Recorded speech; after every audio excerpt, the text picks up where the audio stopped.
નમસ્કાર મિત્રો, જય ગુરુદેવ, જય માતાજી।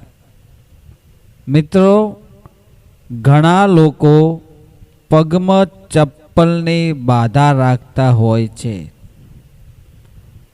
હવે પ્રશ્ન એમ થાય છે કે ચપ્પલની બાધા રાખવી, કોઈ માનતા રાખવી, કોઈ પણ પ્રકારનું તમે બાધામાં ચોખા, કોઈ શ્રીફળ, કોઈ આવું તમે ન ખાવાની બાધા હોય, કોઈ માનતા રાખેલ હોય, આ બધો શું અર્થ થાય, આનો શું મતલબ થાય, આ કોઈ ભ્રમ છે કે ભ્રમણા છે કે કોઈ વિશ્વાસ છે, આ તમે કઈ રીતે નક્કી કરી શકો છો?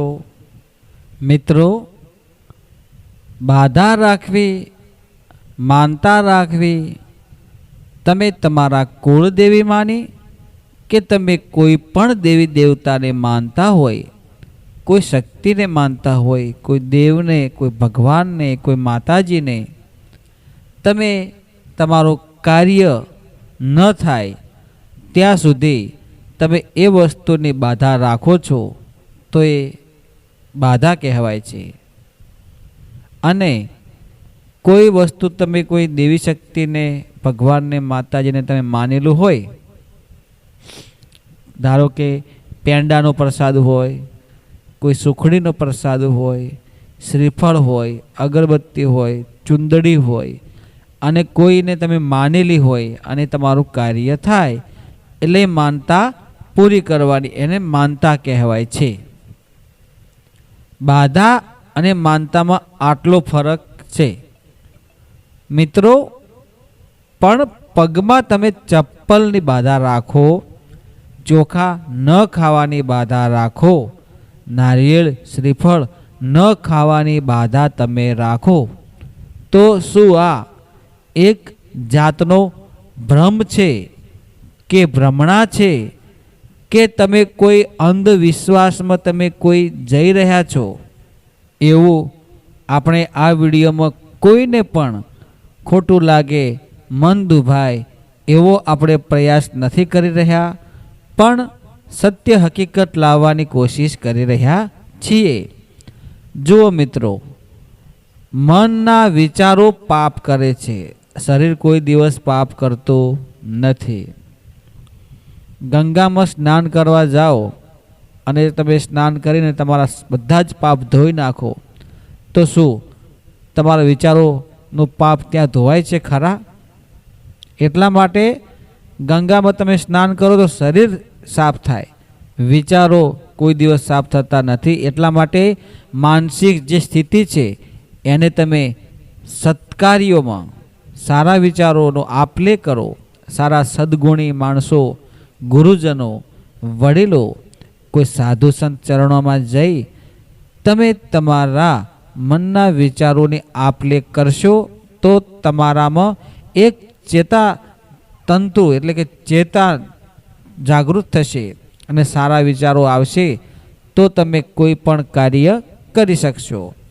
સાથે સાથે કોઈ પણ કાર્ય કરવા માટે મહેનત કરવી પડે, પરિશ્રમ કરવો પડે, તો જ કાર્યમાં સફળ થવાય। જેવું લક્ષ્ય એવું મહેનત। એટલા માટે કોઈએ, કોઈ પણ વ્યક્તિએ ખોટી બાધા કે ખોટી માનતાઓ કે ખોટી અંધશ્રદ્ધા કે કોઈના ભ્રમમાં આવીને આપણા જીવને જોખમાવું નહીં। મિત્રો, કડવું લાગે પણ સત્ય છે, સત્ય હંમેશા કડવું હોય છે। એટલા માટે આપણે આપણા જીવનમાં ક્યારેય પણ દુઃખી ન થવું કે આપણા પરિવારને દુઃખના માર્ગ ઉપર ધકેલવો નહીં। ખોટી ભ્રમણાઓમાં કે કોઈના ભ્રમમાં આવીને આપણા પરિવારને કે આપણા શરીરને કે આપણા જે સમાજ રીત રિવાજોમાં ક્યારેય પણ ખોટા અંધશ્રદ્ધામાં ન જવું। ચપ્પલની બાધા કોઈ આ બાધા કહેવાય? આનાથી ભગવાન મળે ખરા? તમને એવું લાગે છે કે કોઈ તમે આ વસ્તુ ન આરોગવાથી, ન ખાવાથી કે ના લેવાથી આ બધું તમને એવું કંઈક લાગે છે? લાગતું હોય તો દુનિયામાં કંઈક ને કંઈક એવી શક્તિ તો છે જ કે જેનાથી આભને ધરતી ટકી રહી છે. આખા જગતમાં કંઈક ને કંઈક દિવ્ય શક્તિ છે જેનાથી તમે અને હું આપણે એકબીજા શ્વાસ લઈ શકીએ છીએ. કોઈ પણ વસ્તુનો આપણે જેને ન માની શકાય, જેને તમે અકલ્પનીય હોય, એનો તમે અહેસાસ કરો તો જ એ વસ્તુ આ દુનિયામાં શક્ય છે. બાકી બધો ખોટે ખોટો ભ્રમ છે. એટલા માટે ક્યારેય કોઈની વાતોમાં આવીને આપણા જીવનને જોખમાવવું નહીં. જો તમે કોઈને માનતા હોય તો તમારા કુળદેવીને, તમારા ગુરુજીને, તમારા મા બાપને. માતા પિતાથી આ દુનિયામાં કોઈ મોટું દેવ શક્તિ છે નહીં. એટલા માટે હું મારા દરેક વિડીયોમાં નમ્ર વિનંતી કરું છું કે સારા કાર્યોમાં ધર્મથી ટુકડા, પાપથી વેગળા અને સદકાર્યો કરજો. તેથી જેવું કર્મ એવું ફળ. સારું કરશો તો સારું પરિણામ, અને જેવું કર્મ કરો છો એવું પરિણામ મળે છે. એટલા માટે મારા બધા જ મિત્રોને હું વિનંતી કરું છું કે ધર્મમાં ઢુકડા રહેજો. કમાણીમાં તમે જે કંઈ કમાણી લાવો છો એમાંથી તમે પરમાર્થના કાર્યોમાં તમને જે યથાશક્તિ લાગે એ રીતે તમે પૈસો વાપરજો, જેનાથી તમારું જીવન તો ધન્ય થશે પણ આવનારી પેઢીમાં પણ સારા સંસ્કારો આવશે. મિત્રો, આ વિડીયોમાં આપેલી માહિતી તમને ગમી હોય તો કોમેન્ટમાં જણાવવા વિનંતી. જય ગુરુદેવ, જય માતાજી.